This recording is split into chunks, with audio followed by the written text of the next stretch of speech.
तो चलिए शुरू करते हैं। দুজনে পায়খানা যাওয়ার আগে ক্যাম্বাই আমি রেডি হই, সেরে আজকে তোমাকে দেখাবো। আর তার আগে একটু নাচতে নিচ্ছি, ঠিক আছে, যাতে আমার ভালোভাবে পায়খানাটা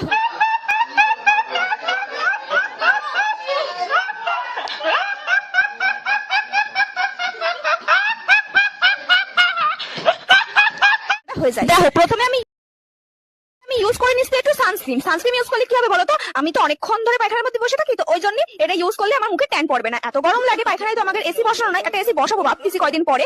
আরে আমি কন্ডিশনার লাগাই তারপর হাত দিব। कौन है ये लोग कहां से आते हैं বুঝেছো, তাহলে আমার সময়টা বাঁচে যায়। আচ্ছা প্রথমে ভাবতেছিলাম গুয়ের কালারের কোনো লিপস্টিক লাগাবো, কিন্তু সেরকম কালার ছিল না। ওরকম কালার আমার বান্ধবীরা ইউজ করে, তাহলে ওদের কাছে যেতে হবে, তো ওই জন্য আমার সময় ছিল না। বান্ধবীদের বাড়ি যেতে যেতে তো সব কমপ্লিট হয়ে যেত, তো ওই জন্য দেখো আমি এরকম একটা কালারের লিপস্টিক পরছি, চুলখানা বেনুনি করতেছি। বেনুনি না করলে না আমার আবার একটুখানি প্রবলেম হয়, বুঝলা, একটু গ্যাস ট্যাসের সমস্যা হয়, তো ওই জন্য বেনুনি খানা করে আমি টাইট করে বাঁধতে নিচ্ছি।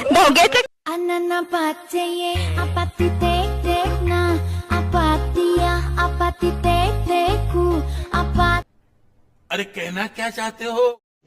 रुको जरा सबर करो, बोला धक्का मुक्की नहीं कर। apati to apati kut kut kut apateye anana আধার কার্ডের লোক দেওয়া তো হুশজ্ঞান আছে কি নাই? হ্যাঁ, পাশের বাড়ির কাকার নাম কি ছিল? কঙ্কন রায়। নাম হচ্ছে কি কন্ডম চাই। হ্যাঁ, এগুলো কোনো কথা বলে ফালতু লোক।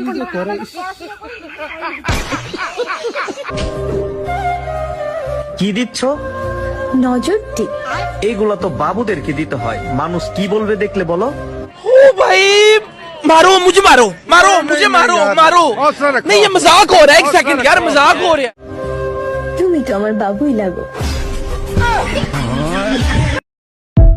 তোমরা আমার হাগুর ব্লগটা এতটা পরিমাণে লাইক করেছো যে তোমাদের দোয়াতে আমি একটা ব্র্যান্ড প্রমোশন পেয়ে গেলাম, তাও আবার হাগু সম্পর্কিত। আর সত্যি আজকে আমার হাগু পেয়েছে, বাট আমার এবার কোষ্ঠকাঠিন্য নয়, তাই আমি শান্তি করে মেকআপটা করে ভিডিওটা বানাবো। তো পেটে আমার হাগু লেগে আছে, কিন্তু পেটটা আমার টিস টিস করছে না, যেহেতু আমার পিছল পায়খানা হচ্ছে এখন। তো আমি মেকআপ করে নিয়েছি, তো তোমাদের সঙ্গে গল্প করতে করতে করতে আমি মেকআপটা ডান করে ফেলছি। আর আমার কিন্তু পায়খানাটা পেয়েই গেছে। আর अरे कहना क्या चाहते हो? কোম্পানি বলেছিল মানে যখন আমার টয়লেট পাবে সেই অবস্থায় ভিডিওটা শুট করতে। আমার কিন্তু প্রচুর পরিমাণে মানে টয়লেট পেয়েছে, বাট আমি এই শ্যুটটার জন্য চেপে রেখেছি। তো শ্যুটটা হয়ে গেলে আমি এবার যাবো হাগু করতে। তবে আরেকবারের হাগুটা ছিল আমার খুব শক্ত, তো পেটটা ডিস ডিস ডিস ডিস করতো, এখন কিন্তু আমার সেটা হচ্ছে না। আর আমি করে নেবো জলটা অন। আর তোমাদের টয়লেটটা দেখালাম না, কারণ এর আগে তোমরা অনেক ভাইরাল করে দিয়েছো। এবার কিন্তু আমি সজমে টয়লেট করতে বসছি, দেখতে পাচ্ছ, মানে আমার এক্সপ্রেশন থেকে বুঝতে পারছো। বাট আমি আর ভিডিও শুট করতে পারছি না, কারণ যেহেতু আমি সজমে টয়লেট করছি সেজন্য এখানে স্কিপ করে দিলাম। তো দেখো আমার টয়লেট হয়ে গেছে, আমার মুখ দেখি বুঝতে পারছো আমার টয়লেটটা পরিষ্কার হয়ে গেছে। মানে আমি ওষুধটা খেয়ে আমার জন্য পিচ্ছিল পিচ্ছিল টয়লেট হচ্ছে। तुझे अक्कल है? तू क्या बोल रही है? चुप चुप हो जा, सातवीं फेल, चुप।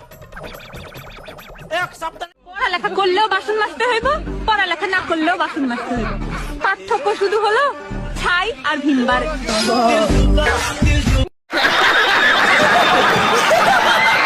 আপনারা কি জানেন এখন কলকাতার মানুষজন সব থেকে বেশি কাকে ভয় পায়?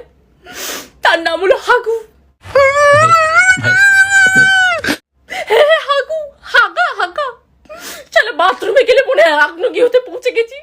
চলো এই গরমে শান্তি করে হাঁকতেও পারছি না। কলকাতার মানুষজনকে জিজ্ঞেস করুন, চলো কত কষ্ট হাঁকা, আমিও হাঁক দিয়ে গেছিলাম, তাই এই অবস্থা হয়ে গেছে।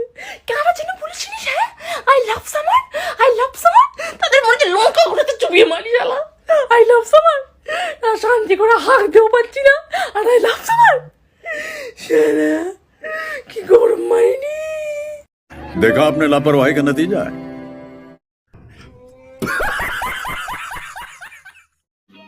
समझ रहे हो, समझ रहे हो आप, समझ रहे हो ना?